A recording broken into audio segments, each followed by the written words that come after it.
आपका कोई प्रश्न है? कल वाला प्रश्न जो आप नोट किए थे उसको बताएंगे। कल कौन सा?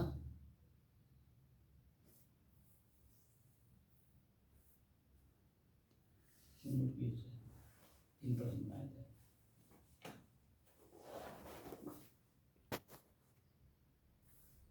आज इसको रहने देते हैं। जी वो प्रश्न है, स्वप्न क्यों होता है? जी स्वप्न पर है तो उस पर हम कल बोल देंगे। आज होली है, होली पर कुछ चर्चा कर लेते हैं कि समाज में होली का क्या मतलब है।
मन को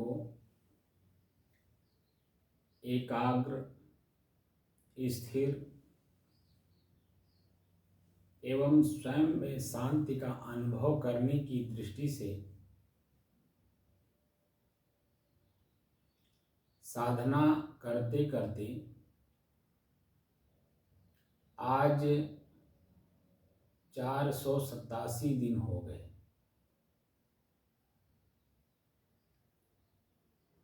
तारीख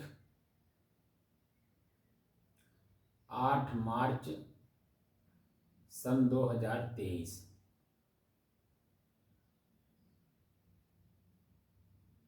दिन बुधवार, प्रातः काल का समय।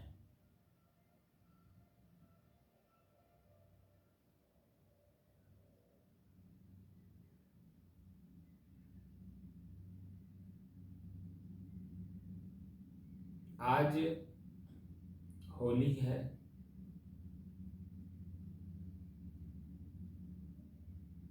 होली एक त्योहार है। त्योहार शब्द के बारे में एक बार मैंने बताया था।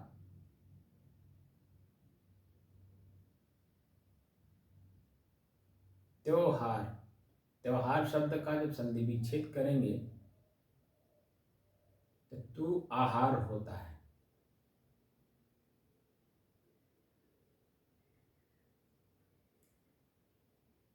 ऊ और आ ओ हो जाता है तो त्योहार होता है। आहार, आहार माने ग्रहण करना होता है। तू से तात्पर्य बुराई से है।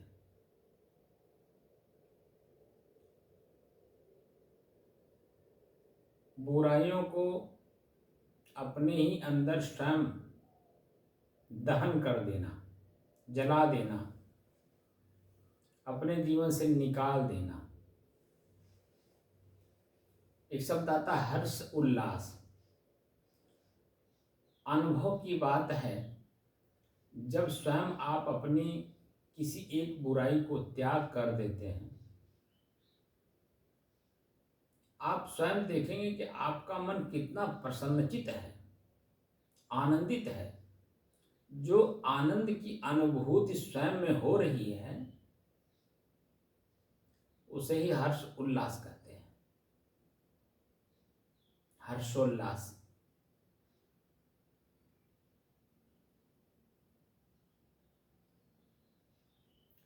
अंग्रेजी में होली शब्द की जो व्याख्या की गई है HOLI, एच शब्द का जो व्याख्या किया गया वो हेट मीन्स होता है घृणा। घृणा से तात्पर्य है बुराइयों से। हमारे अंदर में जितनी भी बुराइयां हैं, घृणा, द्वेष, ईर्ष्या, जलन, प्रसन्नताप, निंदा, चुगली, जो समाज में एक दूसरे के प्रति नफरत फैलाता हो, अपनी ही बुराई।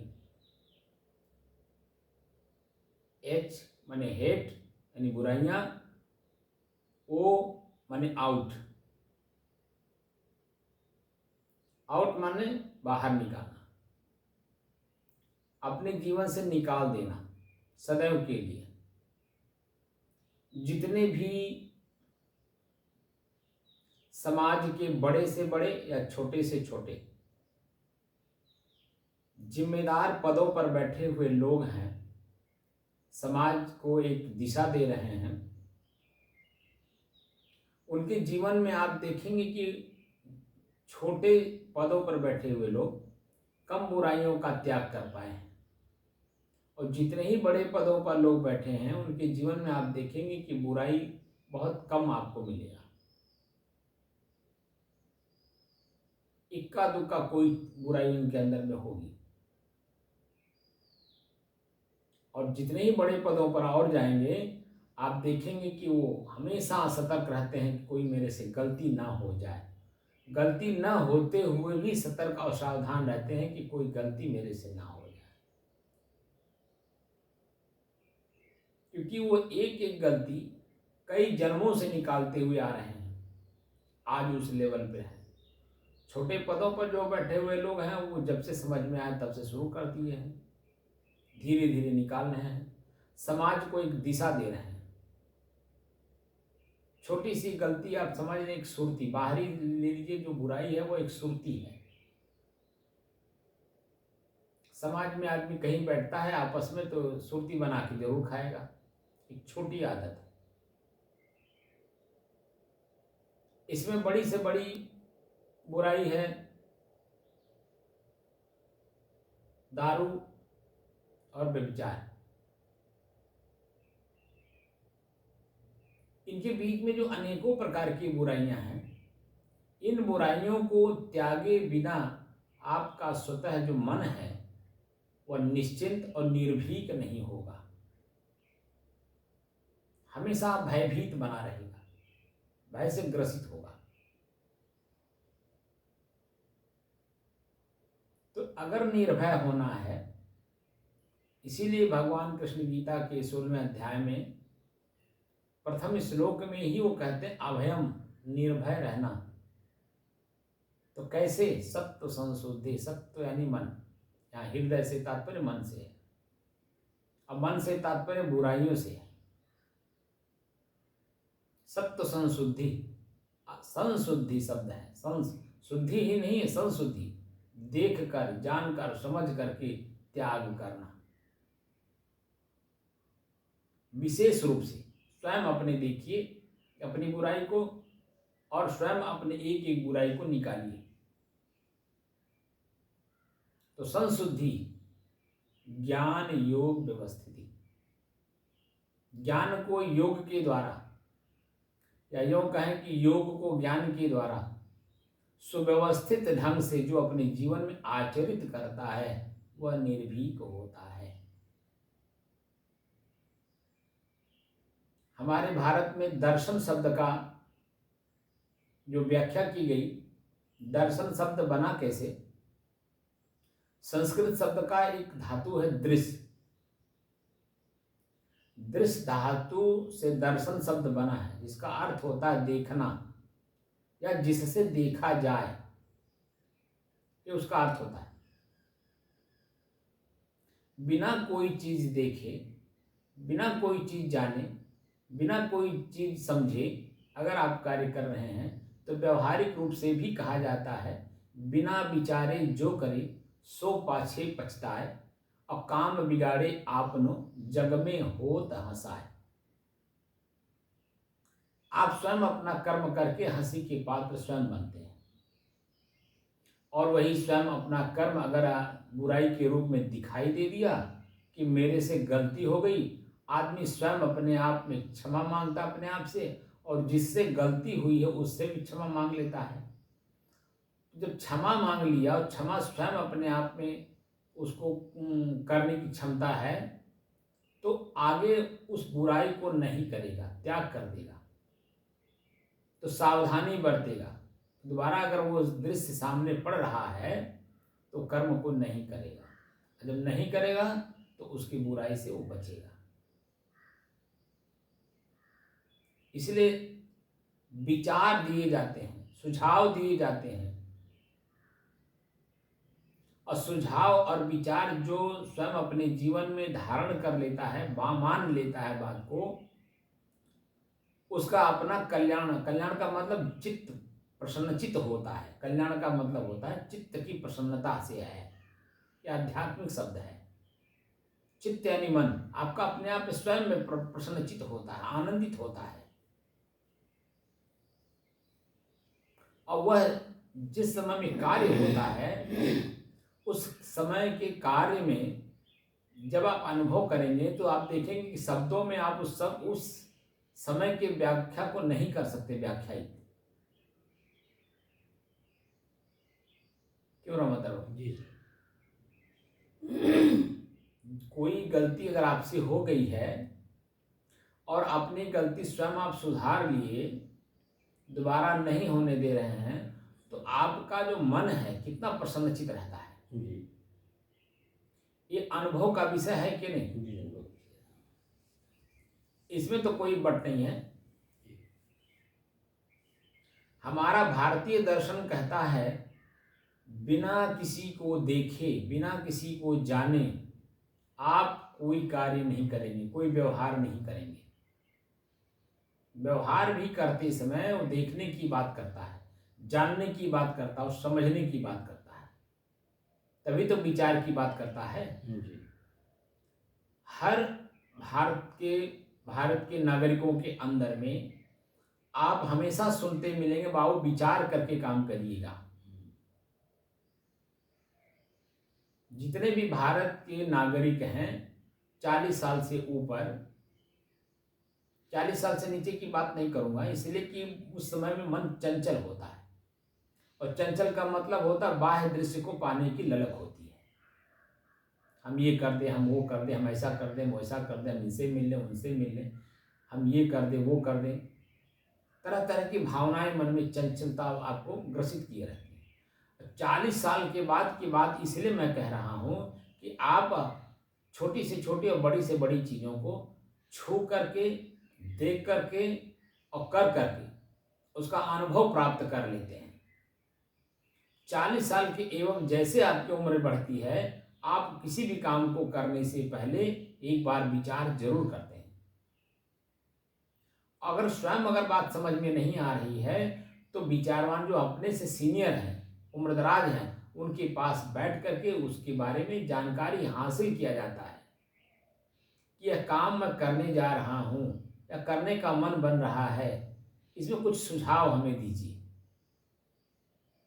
यह हमारे भारतीय दर्शन का व्यवहारिकीकरण भी है।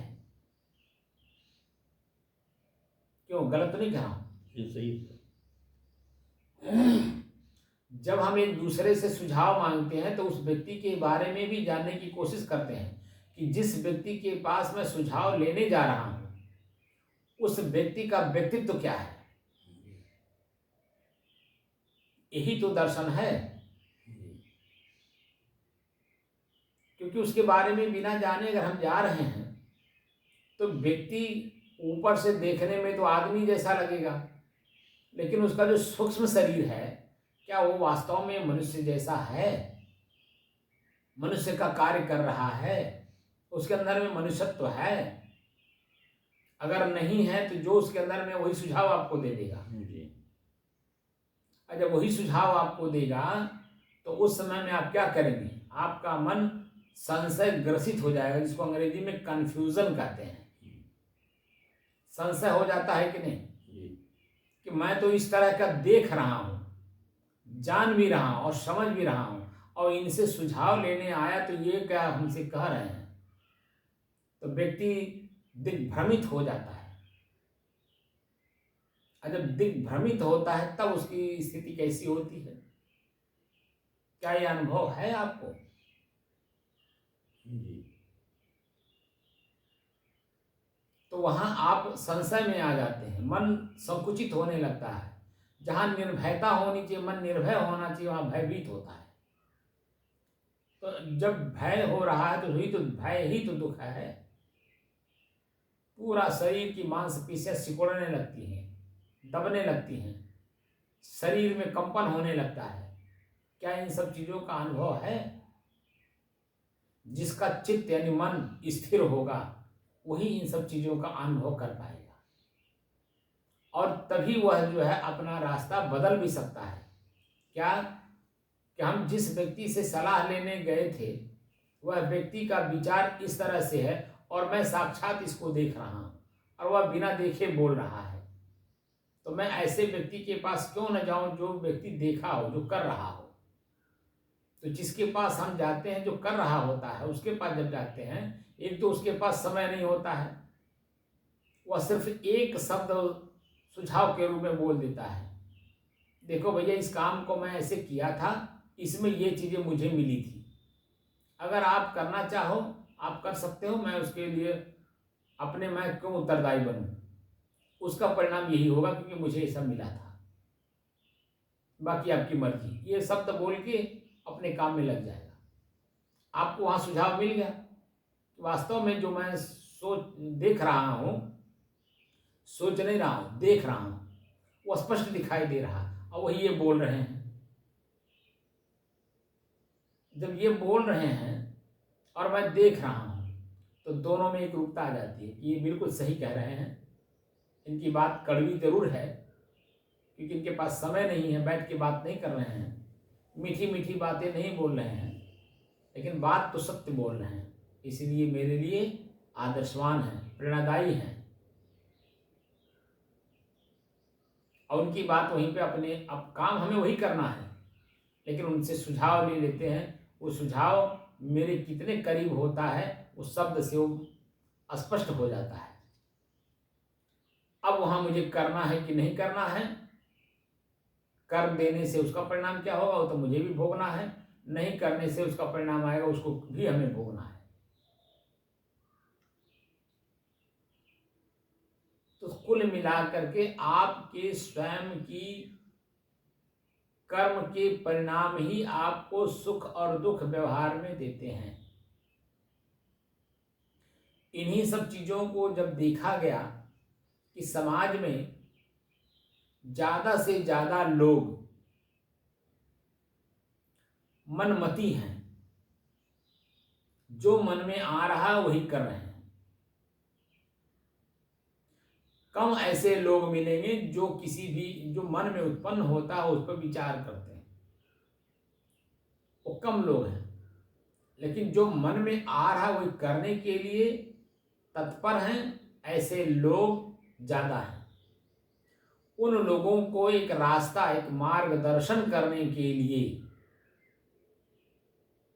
हर्षोल्लास का एक त्योहार बनाया गया कि कम से कम इसी बहाने जो साल भर लोगों ने आपस में तू मैं की, आपस में सर फड़वल किया या आपस में कोई बुराई किए, उन सब चीजों को त्याग कर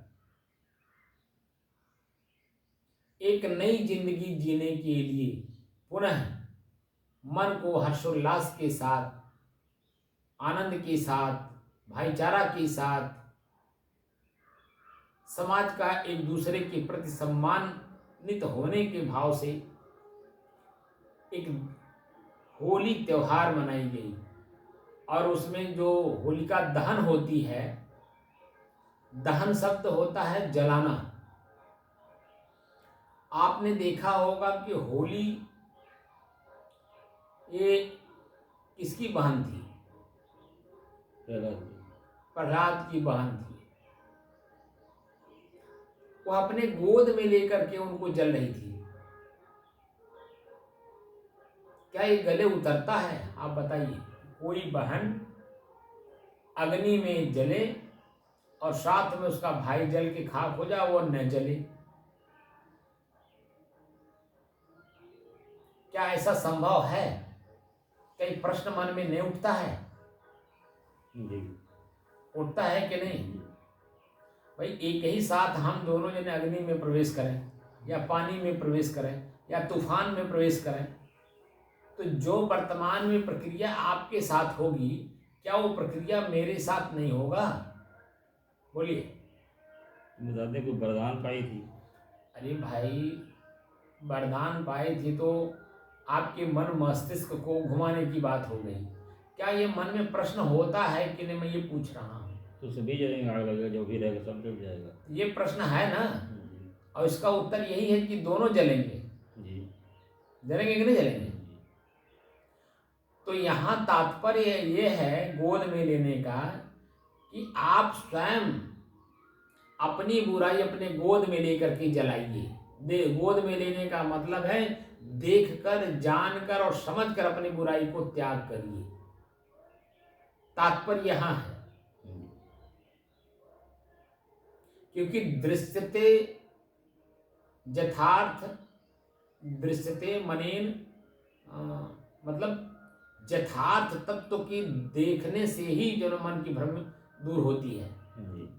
जो जैसा है, जब वैसे ही हम उसे देख लेते हैं, जान लेते हैं और समझ लेते हैं, तभी तो मन का भ्रम दूर होता है।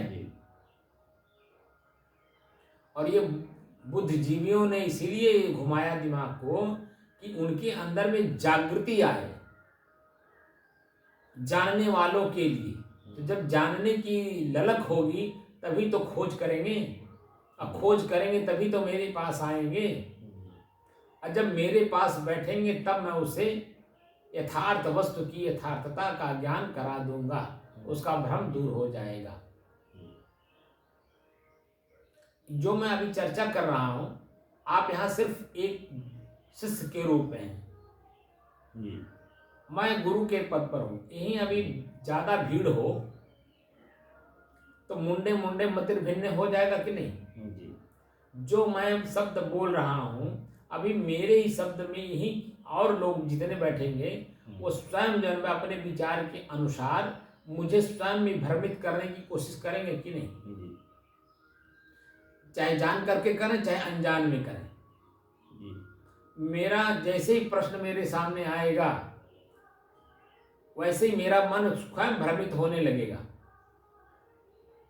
इसीलिए भीड़ में कोई भी चीजें नहीं बोल मिलता है, सत्य बात भी नहीं बोल मिलता है, क्योंकि वहां मुंडे मुंडे मते भिन्न है।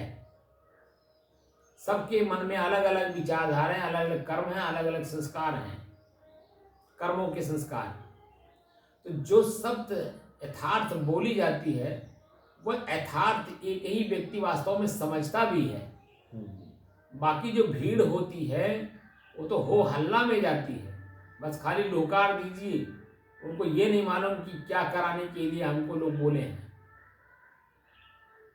कहीं भी देखते हैं भीड़ में जिम्मेदार से जिम्मेदार व्यक्ति भी जो है भीड़ से हट जाता है, देखे हैं कि नहीं?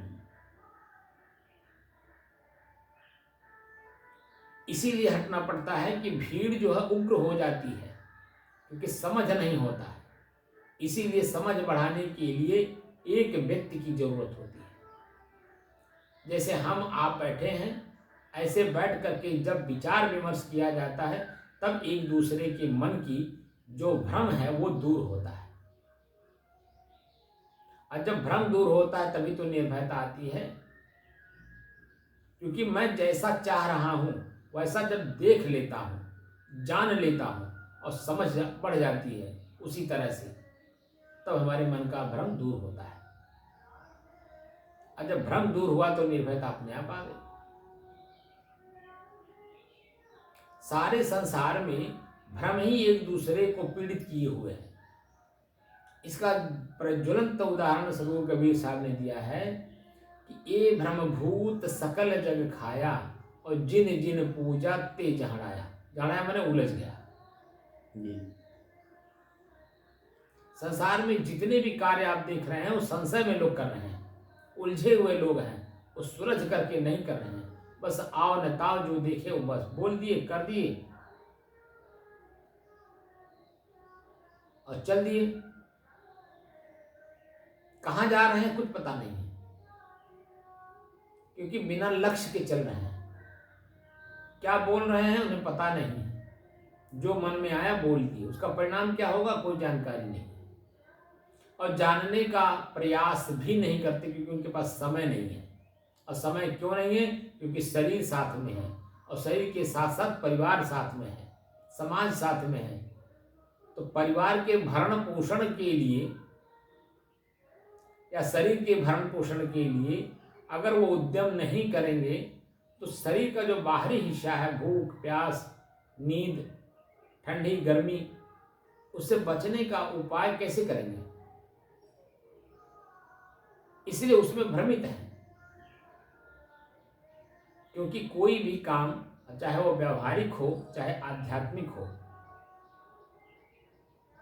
आप वास्तव में अगर निर्भय होना चाहते हैं हृदय से और हमेशा प्रसन्नचित रहना चाहते हैं कि किसी भी काम को करिए तो सहनशील बन के करिए, और सहनशीलता ही आपकी सबसे बड़ी धरोहर है।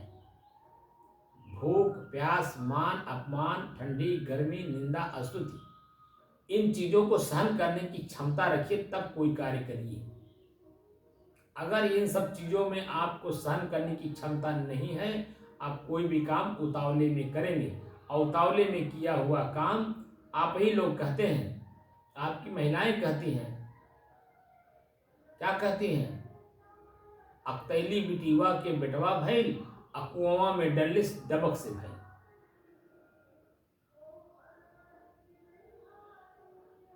बात समझे कि नहीं? नहीं।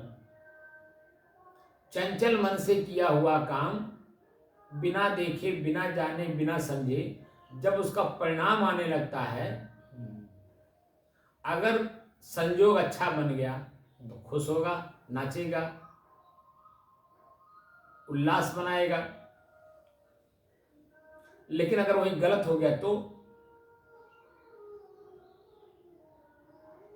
चिल्लाएगा, कोई पानी भी देने वाला नहीं मिलेगा, क्योंकि उसने किसी से भी सलाह नहीं ली, जानने की कोशिश नहीं की और बिना देखे कर रहा है। क्योंकि जब देखकर जानकर और समझकर किया जाता है तो उसमें कई लोगों का सहयोग प्राप्त किया जाता है। भाई जो चीजें हमें नहीं आ रही हैं, हमें करना है, तो मैं किसी न किसी से सलाह लूंगा कि नहीं? जैसे मैं आज साधु बना इस जन्म में, तो साधु बनने के लिए साधु का सहयोग हमें लेना पड़ा कि नहीं? लेना पड़ेगा। अगर हम उनका सहयोग लेते हैं, उनके विचार लेते हैं, उनके आचरण को हम अपने जीवन में धारण करते हैं, उनके मार्गदर्शन में हम चले हैं, तो निश्चित है कि उनका असर मेरे ऊपर पड़ेगा। आग के पास बैठेंगे तो आपको क्या मिलेगा? गर्मी मिलेगी। लेकिन वहीं अगर आप जल के साथ बैठिए तो शीतलता मिलेगी। तो क्रोधी आदमी के पास, आवेग वाले आदमी के पास, बिना विचारवान हुए आदमी के पास आप बैठेंगे तो आपको वही देगा जो उसके पास उलझन मिलेगी। आप जहां जो सोच रहे थे अच्छा, वही में आपको और उलझन आ जाएगा। लेकिन जब वही चीजें आप किसी अच्छे सज्जन के पास बैठते हैं, आपका मन तुरंत एकदम क्लियर हो जाता है, साफ हो जाता है, प्रसन्नचित हो जाता है, आनंदित हो जाता है कि मैं जो सोच रहा था उन्होंने ये हमारी ही सोच को पुष्ट कर दिया, मजबूत कर दिया। अब काम करने में कोई दिक्कत नहीं, अब किया जा सकता है। तो उसमें कई लोगों का सहयोग प्राप्त होता है कि नहीं? इसी को कहते हैं समाज। सम आज, सम माने बराबर, आज माने वर्तमान। समाज शब्द का जो व्याख्या हमारे ऋषियों ने मुनियों ने बनाया था, सम माने बराबर, आज माने वर्तमान। वर्तमान समय में उतनी ही कीमत आपकी है जितनी कीमत मैं अपनी समझ रहा हूं, क्योंकि जो मैं हूं वही आप है, जो आप हो वही मैं हूं। एक ही समय में एक ही व्यक्ति 10 काम नहीं कर सकता है। लेकिन एक ही समय में 10 व्यक्ति अगर है तो 10 काम हो जाएगा, तो कीमत उतनी ही है ना। जी व्यवहारिक तौर पे अकेला जीवन आपका दुख में हो जाएगा, क्योंकि आपको सवेरे उठना है, ब्रश करना है, स्नान करना है, जो आपका दैनिक जीवन का कार्य है। तो साथ साथ तो आपको चाय भी तो चाहिए, ब्रश कर लिए तो चाय चाहिए कि नहीं चाहिए। ठीक तो ब्रश करने के बाद, नहाने के बाद जब आप जाएंगे तभी तो बनाएंगे। जी तो हर जगह आपको खुद इन्वॉल्व होना पड़ेगा। जी। लेकिन अगर 4 सदस्य अगर हैं हाँ, तो कोई बना कर नहीं करेगा। परिवार में, जी। तो सभी लोग अपना अपना काम कर लेते हैं। कहीं कोई काम में किसी को दिक्कत होती है। इसीलिए परिवार में आते आते हैं। व्यवहारिक जीवन इसीलिए कहा जाता है सबके सम्मान करो। तो परिवार में जब सबका सम्मान करेंगे तभी तो आपका सम्मान होगा। जी जब आप परिवार के अन्य सदस्यों को रे, तू, ते, तय ऐसा शब्द का प्रयोग करेंगे तो आपका अपना ही जीवन आपका खतरे में पड़ जाएगा, उसे अपने परिवार के सदस्यों के बीच में। क्योंकि तय, ते, रे, ते शब्द का प्रयोग आपने किया है, जो कि मनुष्यता ये कहती है आप शब्द का प्रयोग करिए सबके साथ, चाहे छोटा हो चाहे बड़ा हो, इसलिए कि आपकी स्वयं की जबान कहीं गलत ना होने पाए। और जब गलत आपका जबान हुआ तो अगला दुखी हुआ और उसका दुख आपके ऊपर प्रभाव डाल देगा। बात को समझ में आई? जी तो हमारे जो महापुरुष बुद्धिजीवी वर्ग हुए, ऋषि, महर्षि, संत, महात्मा, विद्वान, ब्रह्म जानाति इति ब्राह्मण, जो ब्रह्म को जानता था, प्रसन्नता को, अपने आप को जानता था, ऐसे व्यक्तियों ने समाज को एक दिशा दिया था। और वह दिशा देखिए कब से चला रहा है, हजारों सालों से चला रहा है। तो और कब तक चलेगा? जब तक मनुष्य रहेंगे। जब तक आपस में कोई विद्वेष नहीं होगा, आपस में कोई त्रुटियां नहीं होंगी, तब तक ये आपका हर्षोल्लास का कार्यक्रम चलता रहेगा। क्यों? क्योंकि जीवन जीना है, और जीवन बिना एक दूसरे के साथ रहे जीने की आपको जो आगे का रास्ता है वो नहीं मिलेगा। क्योंकि मन एक ही जगह पे केंद्रित हो जाता है। क्या, अरे मैं अकेला हूं, क्या क्या करूं।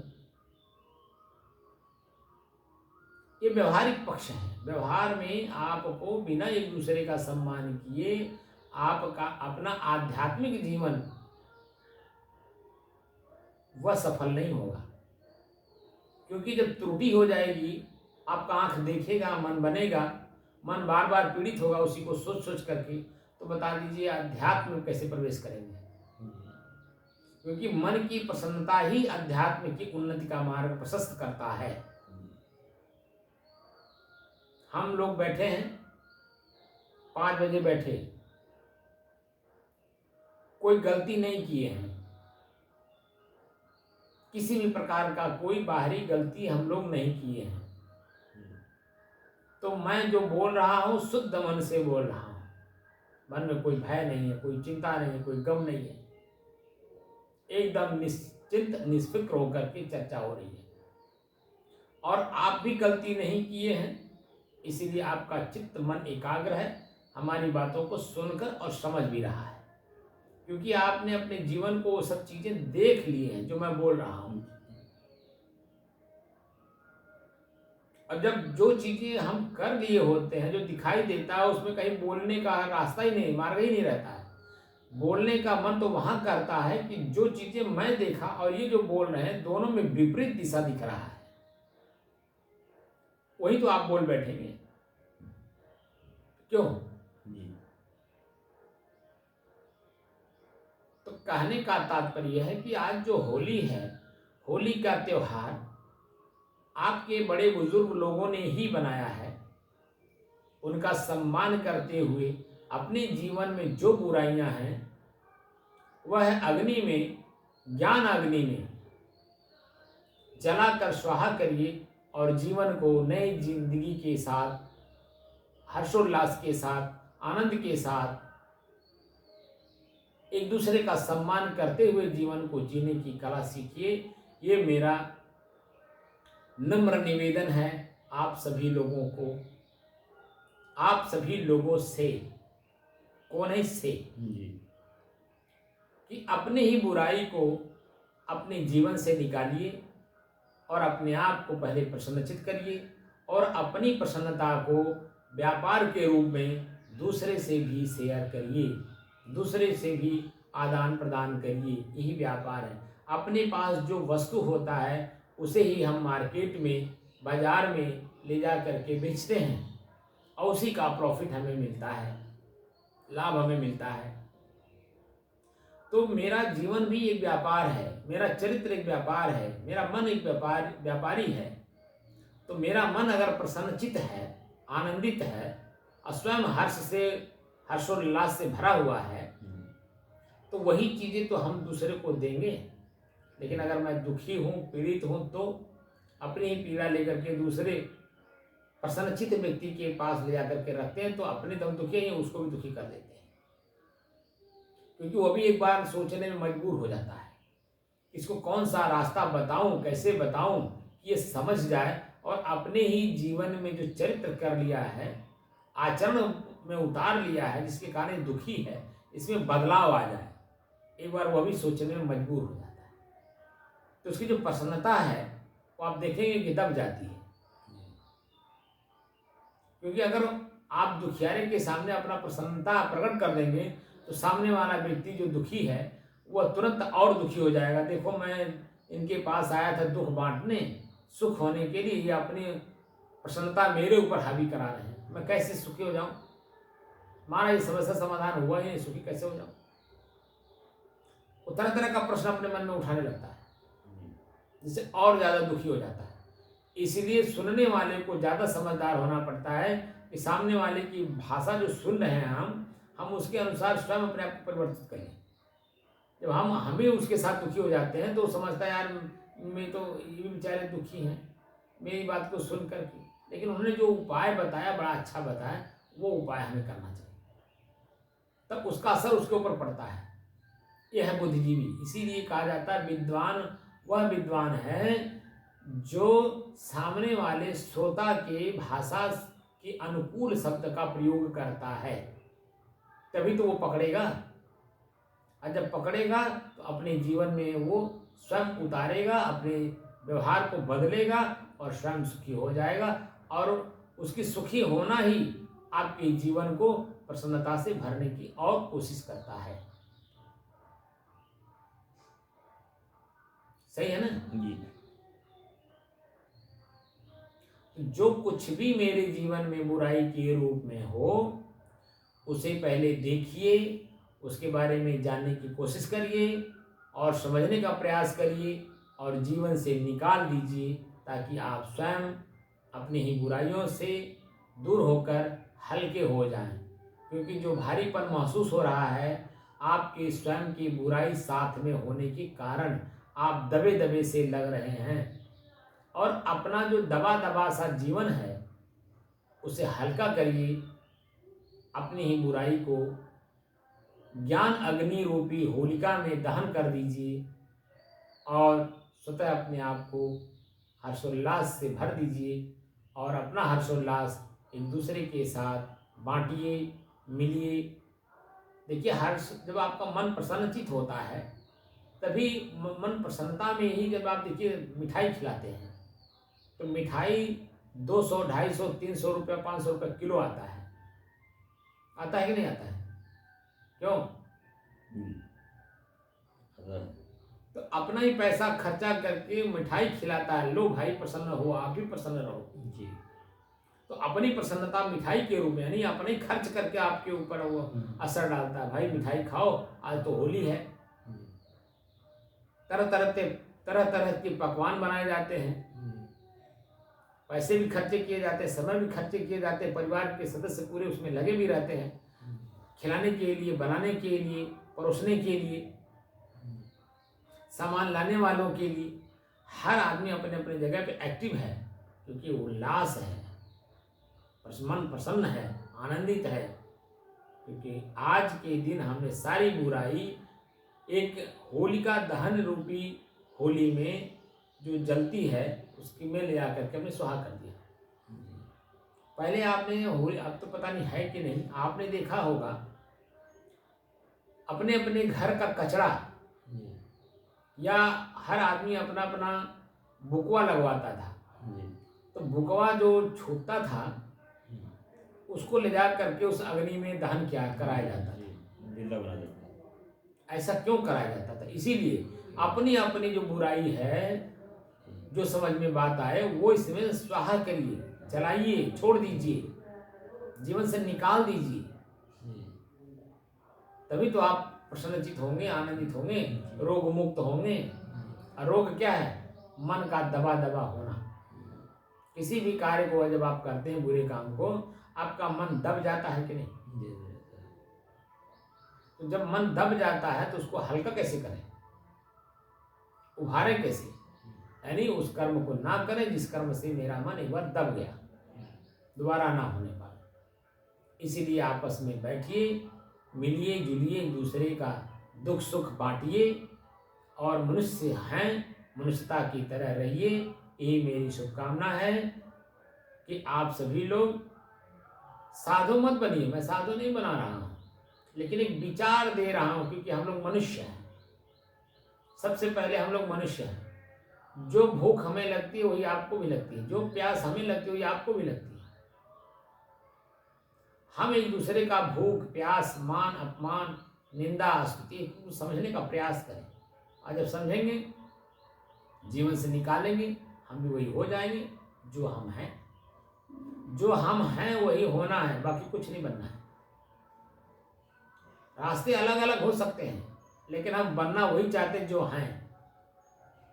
तो हम क्या हैं? हमारे में कोई बुराई है ही नहीं, ना अच्छाई है ना बुराई है, हम दोनों नहीं हैं। जी हम तो उस दोनों के दृष्टा हैं, साक्षी हैं, उपभोक्ता हैं।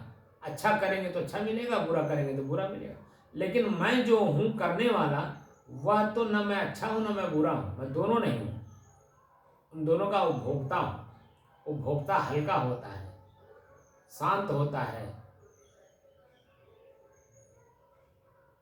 बात समझ में आई? जी जी समझ रहे हैं। साहिब बंद तो होली के बारे में जान लिए कि नहीं? होली अंग्रेजी में भी जो है हेट, एच माने हेट, हेट माने घृणा। हिंदी में हेट माने घृणा होता है।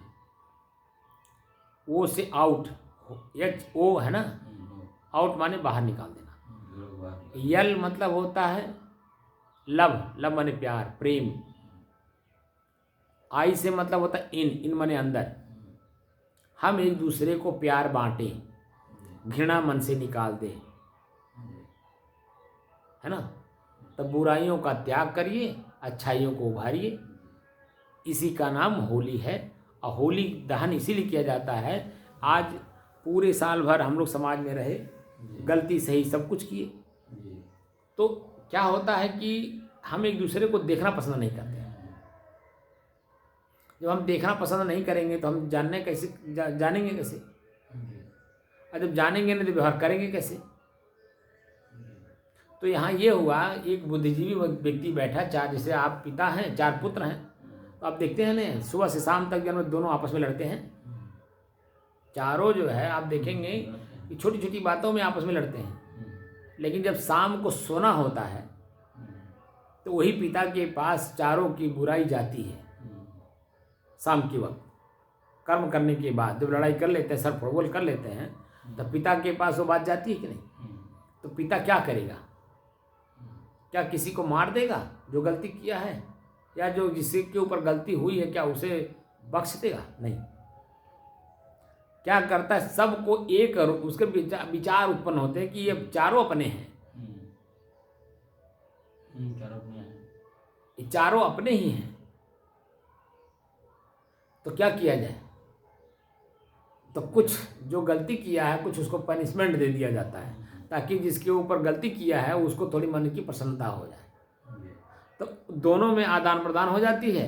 और फिर शाम के टाइम जब हम चारों को एक कर देते हैं, और एक करके फिर शाम के टाइम भोजन एक साथ करते हैं, और एक साथ एक एक बिस्तर पे सो भी जाते हैं।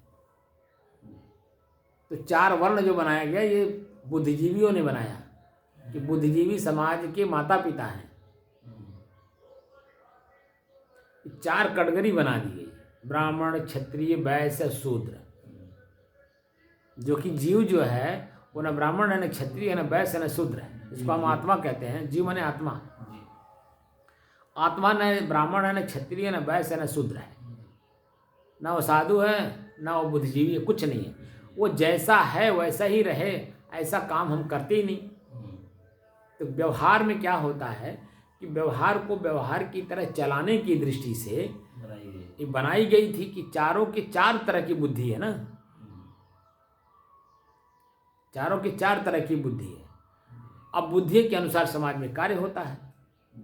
इस बात को जानना है ना। कोई भी व्यक्ति अपने बुद्धि तक तो काम करेगा। अब बुद्धि बनती कहाँ से है? प्रारब्ध से। प्रारब्ध कैसे बनता है? पूर्व कर्मों से।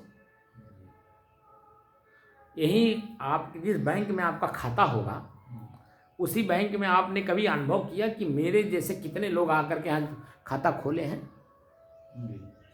आप पेंशन लेने जाते हैं, आप देखते हैं कि कितने लोग यहाँ पेंशन लेने आते हैं। अब आप देखे होंगे कि जितने लोग खाता वहाँ खोले हैं, जितना जिस तरह से रखें उसी तरह से तो निकालेंगे। उनकी बुद्धि स्तर भी उतनी ही तो रहती है। अपना जो पर्ची भरते हैं निकालने के लिए, वो उसी अनुसार से भरते हैं, क्योंकि उनके बुद्धि, उन्होंने जमा जो किया वो कर्म है, और वही कर्म उनका बुद्धि है। जमा जो किए हैं उसी वही उनका बुद्धि है। वही बुद्धि ही तो धन है, और वही धन के अनुसार ही तो पर्ची से निकालेंगे। मान लीजिए आपने 10,000 जमा किया है, आपको पता, आपका बुद्धि कह रही कि हमारे पास 10,000 रुपया है, और ज़रूरत आपको 1 लाख की है, तो उसी बैंक से, बैंक में तो अरबों खरबों रुपया है, करोड़ों नहीं, अरबों खरबों रुपया है। बैंक का मतलब ही होता है स्टोर रूम। वहाँ तो अनेक लाखों करोड़ों अरबों रुपया है भाई, सबके तो हैं। लेकिन जो पर्ची आप भरेंगे, आप 10,000 से नीचे ही भरेंगे, 10,000 से ऊपर नहीं भर सकते, क्योंकि आपकी बुद्धि, यानी आपने जो जमा किया है, जितना जमा किया वही तो बुद्धि बनी है। आपका मन कह रहा मैं इतनी जमा किया, मैं 1 लाख की जरूरत है, कैसे निकालूं वहाँ से, आज जो कि पैसा बहुत है।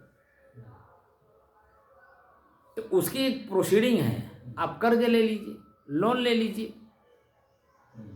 तो लोन लेने के लिए आप लोन वाले बाबू के पास जाना पड़ेगा। अब लोन वाला बाबू आपको देगा कि नहीं देगा, वो तो उसके ऊपर निर्भर है, क्योंकि उसमें सर्वे भी करता है। ये हमारा बैंक कैसे करेंगे भाई, आज हम दे दें तो कल ये देंगे किस आधार पे, इनके पास क्या आधार है, कल लौटाएंगे हमारा। जांचता है कि नहीं जाता है? जब जांच लेता है, जान लेता है कि हाँ इनके पास इनका माफ सोर्स है, ये जमा कर सकते समय से, तब आपको तुरंत खुशी खुशी दे देता है। लेकिन वो जांच ले कि जब ये जमा नहीं कर सकते हैं तो क्या करेगा? तो क्यों देगा भाई? जो देता है तो वापस रिटर्न भी तो चाहता है, क्योंकि उसकी अपनी कमाई होती है, उसकी अपनी स्वयं की कमाई है, उसी तरह से कमाया है अपने प्रयोग के लिए, आपके लिए थोड़ी कमा रहा है। तो वो दे रहा है इसलिए कि भाई समय से आप ले जाइए, अपना काम कर लीजिए और मेरा वापस कर दीजिए।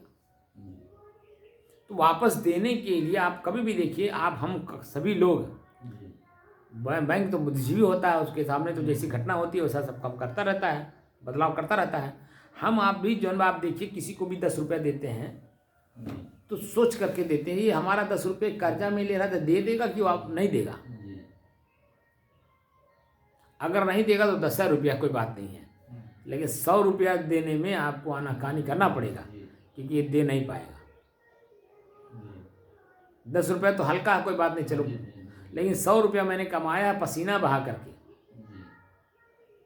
तो 100 रुपया हम कैसे दे दें इसको? तो आप कहेंगे बाबू रहा तो फलाने के दे देंगे, कुछ ना कुछ बहाना जरूर मारिए, क्योंकि आपका मस्तिष्क कह रहा है कि चलो ये दे नहीं पाएगा। जहाँ लाखों करोड़ों की बात आएगी तो हाँ कैसे दे देगा? इसलिए होता क्या है कि हम जो कर्म करते हैं उसका ही हमारा बुद्धि बनता है।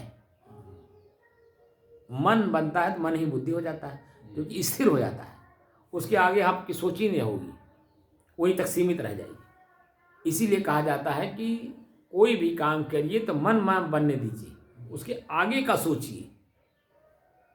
व्यवहारिक पक्ष में आगे का सोचेंगे तभी तो बाहरी धनवान बनेंगे। जैसे मान लीजिए आपके पास एको पैसा नहीं था, भूख लगी है या चाय पीने की ललक बढ़ी है, सुबह का टाइम है, नाश्ता नहीं कर पा रहे हैं, चाय नहीं पी पा रहे हैं कब, तो भोजन कैसे करेंगे? तो आपके समझ में आया कि हम किसी के पास जाने से अच्छा है, कर्ज लेने से अच्छा है, चोरी बेईमानी करने से अच्छा है कि हम मेहनत कर लें। तो मेहनत करने जाते हैं तो किसी धनवान व्यक्ति के यहाँ जाते हैं, जिसके यहाँ जानते हैं कि ये काम करवा करके हमको शाम तक दे देगा।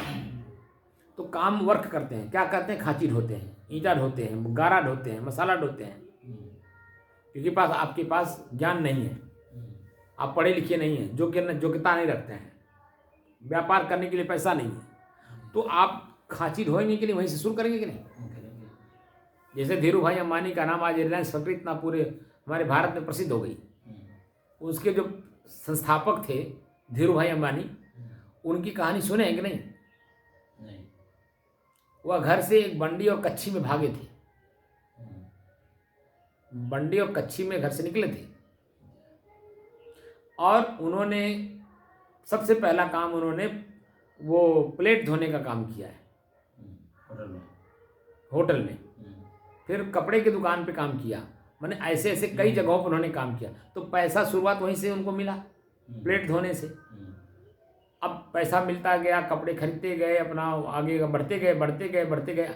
आज धीरू भाई अंबानी शरीर से नहीं है, लेकिन उनका नाम है कि नहीं? तो कहने का मतलब ये व्यवहारिक पक्ष है कि आप जहाँ हैं अपने को पढ़िए, जब अपने को पढ़ते हैं तभी आगे बढ़ते हैं, ये व्यवहारिक पक्ष है। और यही व्यवहारिक पक्ष ही आपको अध्यात्म में भी मजबूत करता है, क्योंकि हम अपनी बुराई नहीं देख पाते हैं, तो बुराई नहीं निकली से हम साधु हो गए। साधु का मतलब होता साधना करना। किसका साधना?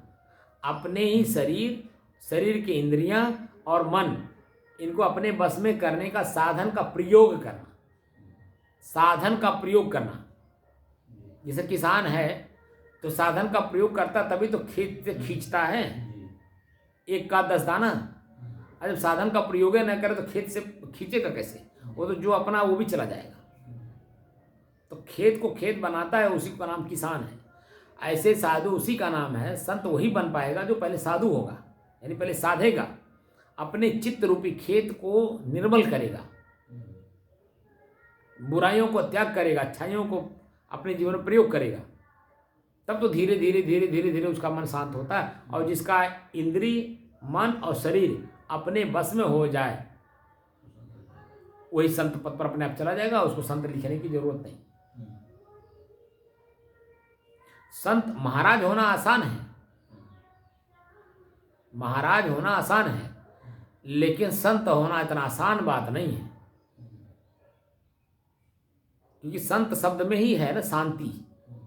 क्या आपकी इंद्रियां शांत हैं? क्या आपको अनुभव है? आपकी आंखें देख रही हैं लेकिन क्रोधित नहीं हो रही हैं क्या? क्योंकि दृश्य दिखाई दे रहा है कि कोई लाठी लेके दौड़ा रहा, हमें मारने के लिए आ रहा है, और उस समय में आपका मन भयभीत होता है कि नहीं? तरह तरह का मन प्रश्न करता है कि नहीं? शांत नहीं है। शांत रहेगा, निर्भीक होगा, वहीं स्थिर होगा।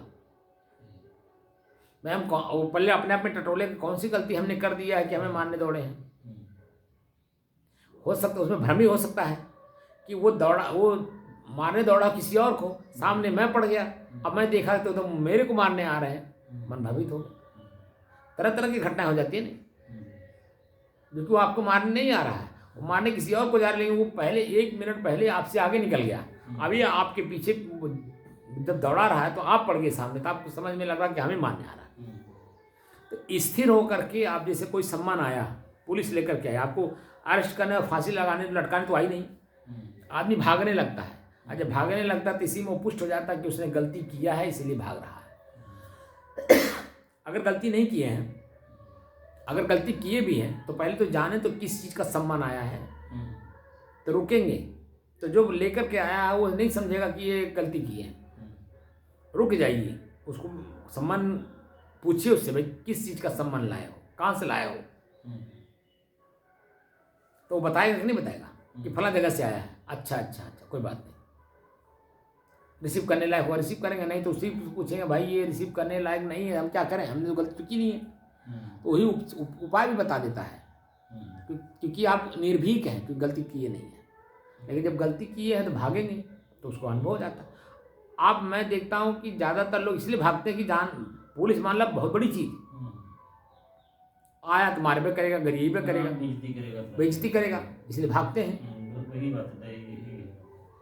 इसलिए भागना नहीं है, स्थिर होना है। तो वहीं वहाँ पे देखिए प्रयोग हुआ। पहले तो जानिए कि क्यों वहाँ आया है, पहले तो देखिए कौन है, फिर जानिए कि किस लिए आया है। आज वो हमने किया कि नहीं किया, क्योंकि उसका जो सोल्यूशन है वो तो वकील निकालेगा ना। वो कागज़ आप लेके जाएंगे वकील के पास, वकील उसको पढ़ेगा, उसका सोल्यूशन निकाल देगा, और उस जो निकालेगा टाइप करेगा, दस्तखत करेगा, वो आपको दे देगा, ले जाकर के आप जमा कर देंगे। तो हम अनजान हैं तभी तो भाग रहे हैं। अपनी गलती खुद जो है हमें निकालना, होली का मतलब ये जलाना है। अपनी गलती खुद देखना है, खुद जानना है, और खुद अपने जीवन से निकालना है। आपका गलती हम नहीं निकाल सकते। हम अगर निकालेंगे तो अपनी गलती निकालेंगे।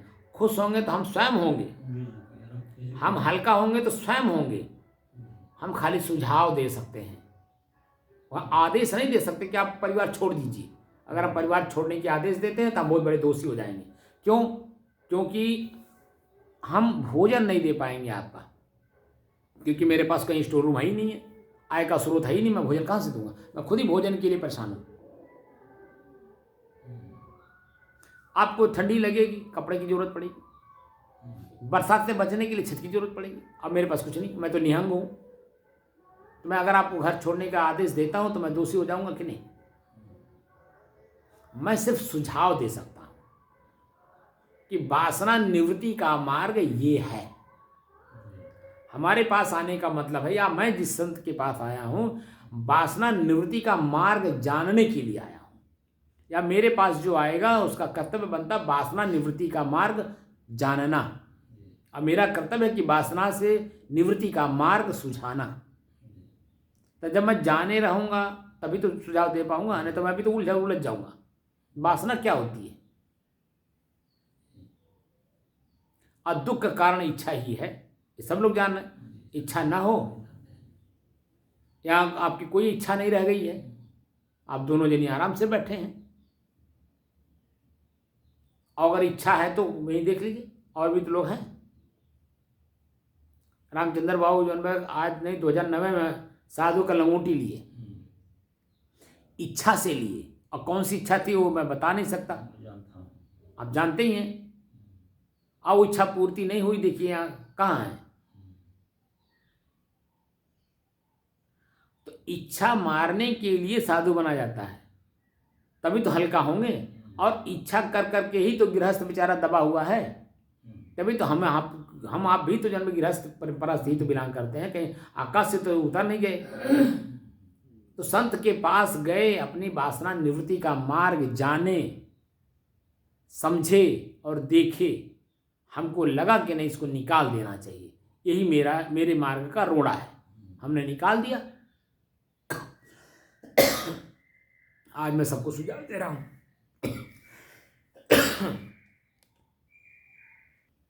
तो कुल मिला करके हमें दर्शन करना है। किसका?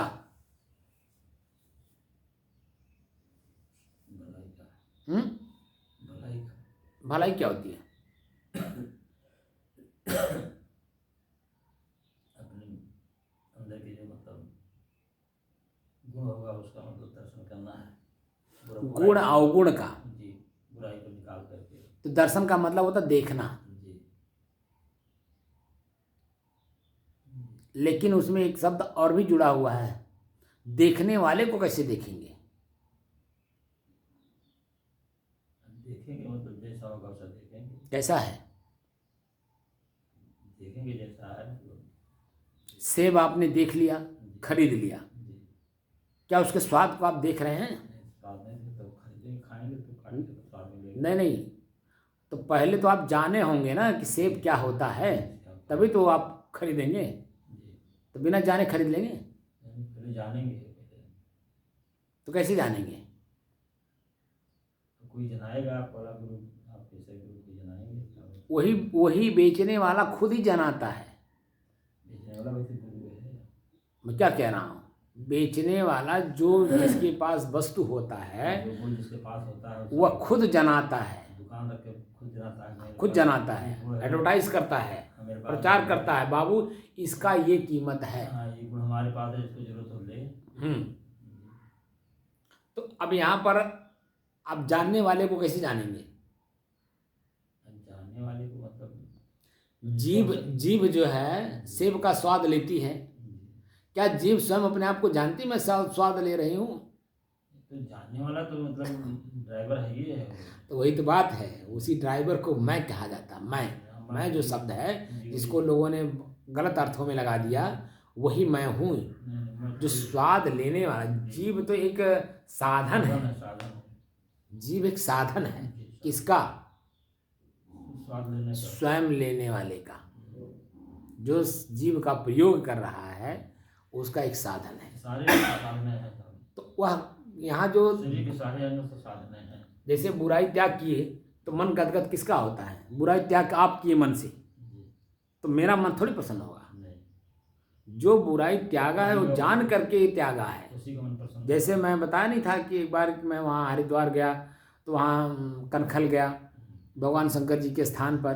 तो वहाँ सभी लोग जन जा करके दर्शन कर रहे थे। मैं बाहर जन वहाँ एक बट वृक्ष है, वहाँ उसके नीचे मैं बैठ गया तो आंख बंद कर लिया साधना मुद्रा में। तो मेरे मन में एक प्रश्न आया कि सब लोग लेने आते हैं, मांगने आते हैं, मैं आज इनको कुछ दे करके जाऊंगा।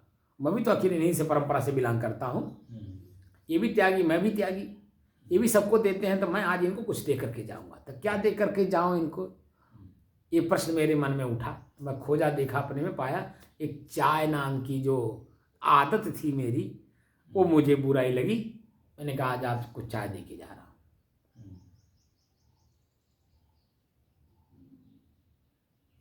अपने अंदर में मैंने खोजा कि मेरे अंदर में बुराई क्या है। सूक्ष्म से सूक्ष्म और स्थूल से स्थूल। तो सूक्ष्म में कुछ दिखाई नहीं दिया, अभी पहले स्थूल को तो त्याग कर लें। तो स्थूल में क्या है? चाय की आदत। तो हमें कहीं बैठा देती थी, किसी दुकान में बैठा देती, जो कि साधु को कहीं किसी दुकान पर नहीं बैठ सकता है, कहीं भी ऐसे जैसे तैसे नहीं बैठ सकता। तो उसकी अपनी एक मर्यादा है, लेकिन आदत हमारी हमको जहाँ बैठा देती थी। क्योंकि चाय की तलख जब पड़ती थी तो कोई भी दुकान खोजता था, कहाँ दुकान मिले। अब दुकान सड़क पर है, धूल गर्दा मिट्टी कुट्टी सब उसी में जा रहा है। 4 आदमी बैठ रहे हैं, वो बनाने वाले का है, किस बर्तन में बना रहा है, उसका स्वभाव कैसा है, उसका आचरण कैसा, कुछ नहीं दिखाई देता था। बस खाली चाय की तलख दिखाई देती थी। भाई चाय बना देना, ज़रा बढ़िया बनाना। महाराज भाई बनाया, अभी जल्दी बनाया हूँ, पीना तो ले लो, ना तो जाओ। अब बताओ आप, अब गर्ज तो अपनी है, आदत वजह है ना। हमारे अनुकूल नहीं देगा वो, अपने अनुकूल हमको पिलाएगा। तो उसके अनुकूल मेरी इच्छा कैसे पूर्ति होगी? तो मैंने अपनी मर्यादा को समझा कि ये आदत हमको चाहे नहीं बैठा रही थी। मैं उस आदत को त्याग दिया, निश्चिंत हो गया, चाय छूट गई। अब तो लगभग 7-8 साल हो गया चाय छूटे। अब कहीं भी मैं अपने मार्ग पर सिर्फ मन, आप देखे भी होंगे, हम लोग घर गए, कहीं मैं रास्ते में किसी दुकान पर रुका हूँ, यहाँ तक कि पेशाब करने भी नहीं जल्दी रुकता हूँ अगर पेशाब नहीं लगा हो तो। बस हमारा मंजिल खाली हमको दिखता है और कुछ नहीं दिखता है। और जब मंजिल दिखता है और आप अपने टारगेट को पूरा करते हैं, वही तो आपका अन्य चीज़ों से बचत, आपका मंजिल सामने ये होता है ना। तो सामने जो मंजिल चल रहा है, जो मार्ग मैंने रास्ते में चल रहा है, उसको स्वयं को अपने मंजिल का पता होना चाहिए कि मेरा मंजिल क्या है, मैं कहाँ जा रहा हूँ। स्वयं अपने आप में जब टटोलेगा तो मंजिल सामने दिखाई देगा और उसकी दूरी भी उसे समझ में आ जाएगी। जाने वाला जाने ना आपको कहाँ जाना है, मंजिल नहीं जान रहा है ना, यही तो बात है। इसीलिए हम लोगों को गला फाड़ फाड़ के बोलना पड़ता है कि भैया अपना मंजिल क्या है, समझ रहे हो? आपका मंजिल स्वयं अपने आप है, स्वयं को खोज रहे हैं, लेकिन बाहर खोज रहे हैं तो कैसे मिलेगा? बोलिए, क्या पता है ऐसा सबको? बाहर से डायरेक्शन देते हैं लोग कि बाहर जाइए, यहाँ जाइए, यहाँ जाइए, तो लोग जाते हैं, अपने मर्जी से थोड़ा कोई आता था। पहले लोग गए हैं वो नहीं, वो इसलिए बताया जाता है कि मैं बोलूँगा, जैसे कहते हैं ना, घर का जो जोगड़ा बाहर का सिद्ध, एक कहावत है। तो घर में आपका लड़का विद्वान है, आपको अपना बेटा समझ में आएगा। लेकिन जब आप बाहर जाते हैं तब समझ में आता है, अरे इतना बत्ती हमारा लिखो जाना तरह, तब उसकी कीमत आप समझेंगे। तब आगे जब सुझाव अगर लेना होगा तो उसी से ले लेंगे, देखें इसके पास जानकारी है कि नहीं, जानकारी होगा तो कर देगा। लेकिन जब तक आप बाहर निकले नहीं, दूसरे के पास आप गए नहीं, उसको तालमेल आपने बिठाया नहीं, अपने ही बेटे का आपको ज्ञान नहीं है कि कितना जानकार है। किसी को भी ले लीजिए, हिस्ट्री उठा करके देख लीजिए कि अपने लोगों को अपनी ही इज्जत स्वयं नहीं किया लोगों ने, दूसरे लोगों ने किया। हम दूसरे का करते हैं, लेकिन स्वयं अपने पास जो हमारे माता पिता हैं, भाई बंधु हैं, हम उनकी कीमत नहीं समझते हैं, तभी तो द्वेष कर लेते हैं। अब अगर वही समझ में आ जाए तो, क्योंकि आपकी पूंजी आपका अपना ही संपत्ति है।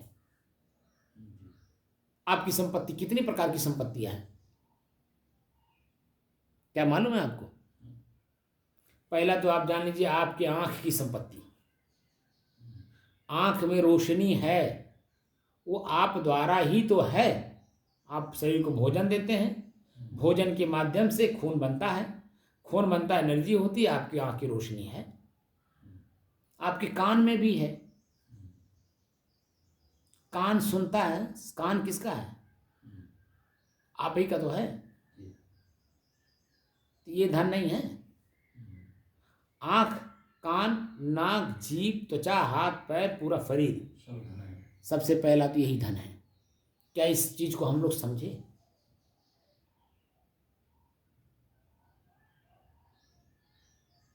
जब अपने शरीर के धन को आप नहीं समझ पा रहे हैं तो अपने परिवार को कैसे समझेंगे कि ये भी मेरे धन है?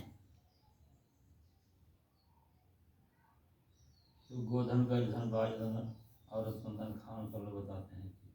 नहीं तो उसके बाद ये भी तो लिखते हैं, जब आवे संतोष धन सब धन धूलि समान। संतोष बताते हैं। तो संतोष का कहाँ आता है? अपने स्वयं में ही तो आता है। जब आप जान लेते हैं, समझ लेते हैं, कर लेते हैं, तभी तो संतोष होता है। आखिर अंत में आए ना आप अपने बाही, जितने भी आप धन बाहरी करे, सब बाहरी धन बाहरी रह जाता है, आपका धन आपके पास ही रहता है। तो आपका धन क्या है? सबसे पहले आपका शरीर।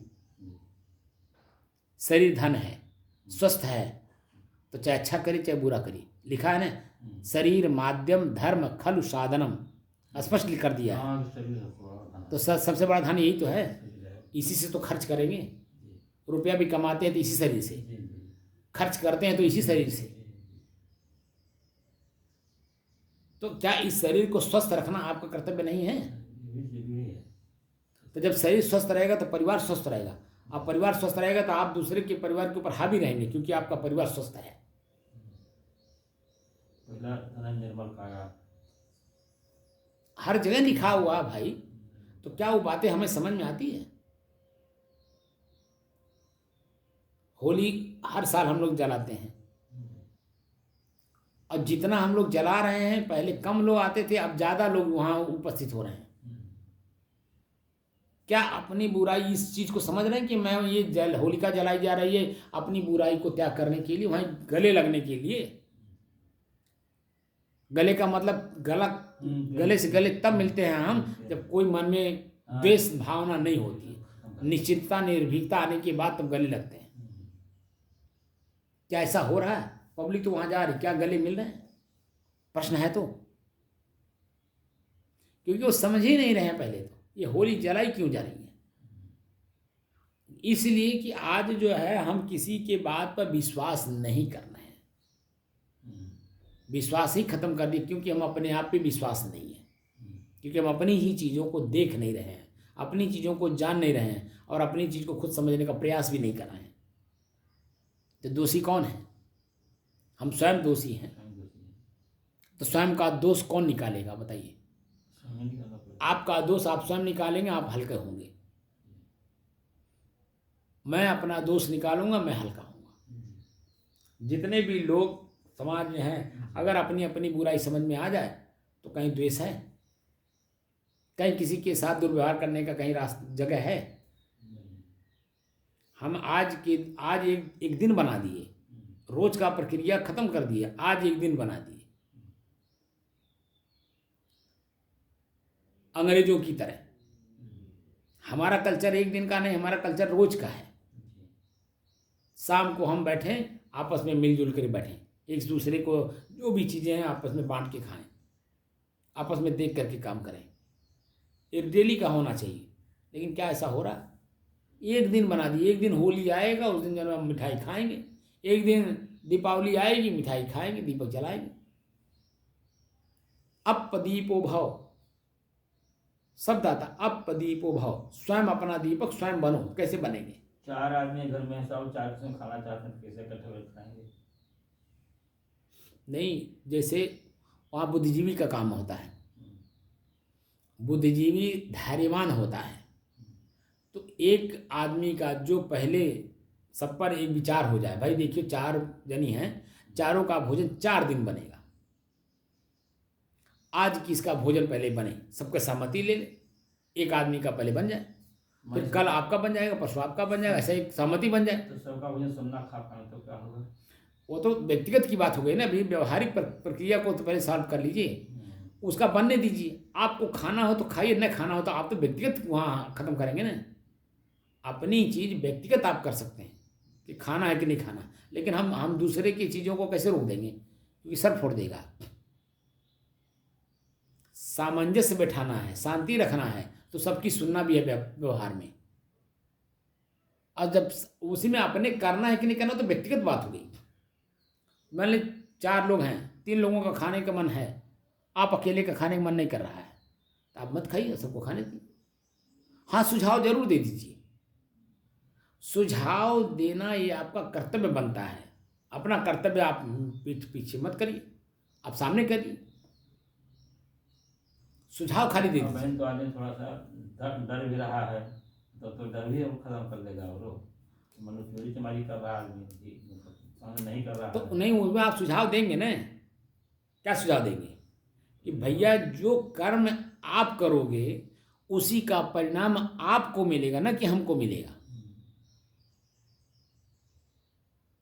तो सभी जिससे हम जान रहे हैं, जैसे सुई कोचवाता है, व्यक्ति बीमार पड़ता, अपने परिवार का व्यक्ति ही बीमार पड़ता है गलती करके, सुई कोचवाता स्वयं है, ले भले आप जाएंगे वहाँ, लेकिन सुई कोचने का दर्द जो पीड़ा होती है वो स्वयं उसी को भोगना होगा ना। वो अपने गलती का एहसास नहीं होता है कि हम ये गलती न किए होते, हम ठंडा पानी न पिए होते फ्रिज का, तो सर्दी जुकाम बुखार क्यों होता? तो आगे सतर्क रहेगा, क्योंकि उसके साथ सुई खोचा गया, सुई का दर्द महसूस हुआ। इसीलिए आप देखिए कि परिवार के 10 सदस्य हो, 50 सदस्य हो, 100 सदस्य हो, गलती करने वाले को भी समाज पनिशमेंट देता है, न कि जन्म अन्य सदस्यों को देता है। ये होता है। तो सुझाव आप क्या देंगे? क्योंकि अब देखिए जिस लेवल पे हम साधना करा रहे हैं, जो मैं हूँ वही आप हैं, जो आप वही मैं हूँ, उतनी ताकत तो है। वही तो मैं हूँ, जो मैं हूँ मैं ही हूँ, आप जो हैं वही हैं। तो कर्मों का भोग तो स्वयं ही भोगना है। तो साधना की पद्धति यानी आध्यात्मिक दृष्टि से देखा जाए तो कोई व्यक्ति कोई किसी से कम नहीं है, क्योंकि जीव की स्वयं गुण है, उसका है ज्ञान, उसका गुण ही ज्ञान है, वो खुद ज्ञानवान है। लेकिन कर्म करके वो देखना चाहता है इसका परिणाम क्या आएगा। जब कर्म कर लेता है तो पश्चाताप में डूबता है, और वही जब हो जाता है तो खुशी खुशी सबके साथ बांटता है। तो कुल मिला करके हम अनभिज्ञ हैं, कर्म तो कर रहे हैं लेकिन अनभिज्ञता में, गैर जानकारी में, ना समझी में, उसका परिणाम आपके सामने आता है। तो इसीलिए जो कर्म करके पहले समझ लिया है उसका कर्तव्य बनता है नीचे वाले को सुझाव दे दे। अब सुझाव उसको दे देंगे, करना ना करना उसके ऊपर छोड़ दीजिए, करेगा तो परिणाम उसके सामने अबे करे। तो जब पहले के लोगों ने, आपने देखा होगा, सुझाव देते थे, कर्म हम लोग करते थे, तो जब उस पॉइंट पे जाते थे तभी तो उनकी याद आती थी, बाबू फलाने बाबू मना कैले रहना है, हम देखा उनके बात ना ही मन ली, एक करे नाते देखा कि भोगी बा, तो आगे अपना रास्ता हम रोकते थे कि नहीं। और फिर उन व्यक्तियों को अपना हितैषी मानते थे कि नहीं। पहले जब बोलते थे तो हमको दुश्मन लगते थे, क्योंकि कड़वा बोल रहे हैं, क्योंकि आपके विपरीत है, आप कर्म करना चाहते हैं, वो आपको रोक रहे हैं क्योंकि करके देख चुके हैं। लेकिन आप नहीं माने, लेकिन फिर भी उन्होंने अपना काम कर दिया है कि बाबू कर काम गलत होगा, तुम इसको छोड़ दो, लेकिन आप माने नहीं, कर दिए। जब परिणाम आएगा तो तभी तो आदर्श, जो आदर्श शब्द प्रयोग हुआ इसीलिए हुआ कि जो व्यक्ति है आदर्शवान वो अपना काम कर दिया है, सुझाव दे दिया है, मानना न मानना, करना न करना आपके ऊपर है। आप करते हैं, परिणाम देखते हैं, तभी उस व्यक्ति को अपने सिर बिठाते हैं। ये जो 100 लोग आपको सुझाव दिए थे उस काम को करने के लिए, वो सबको किनारे कर देते हैं, एक व्यक्ति के पास दौड़ के जाते हैं। आप भैया, आप हम गलती क्षमा मांगा थी, आपके बतिया मन ली नहीं, ये कहते हैं कि नहीं, हम लोग कहते हैं। और फिर जब वो भी गदगद हो जाते हैं आगे के लिए, चल भाई तेरे समझ तो कम से कम आई, समझ तो गई ले, आगे जो करे खोई, हमसे सुझाव ले लिए तब करे। ऐसा होता है कि नहीं होता है?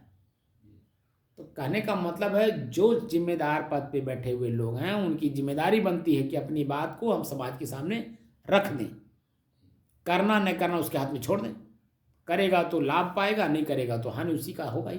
हानि पा ही रहा है भैया, अपने मर्जी से करके तो पा ही रहा है। हम भी वही काम में थे, मन मर्जी काम किए। आज जब कुछ थोड़ा सा कुछ अकल बढ़ी तो कुछ अपने आप को सचेत किए, अपने आप को रोके, अपने कर्मों से अपने आप को हम रोके, तभी तो बुरे कर्मों से बचे। हम बीड़ी नहीं पीते हैं, हमारे साधु समाज, वैष्णव समाज जब आप देखेंगे बीड़ी की जगह पे गांजा भी पीता है, चरस भी पीता है। और उदाहरण क्या देता है, इससे काम वासना नहीं जगती है।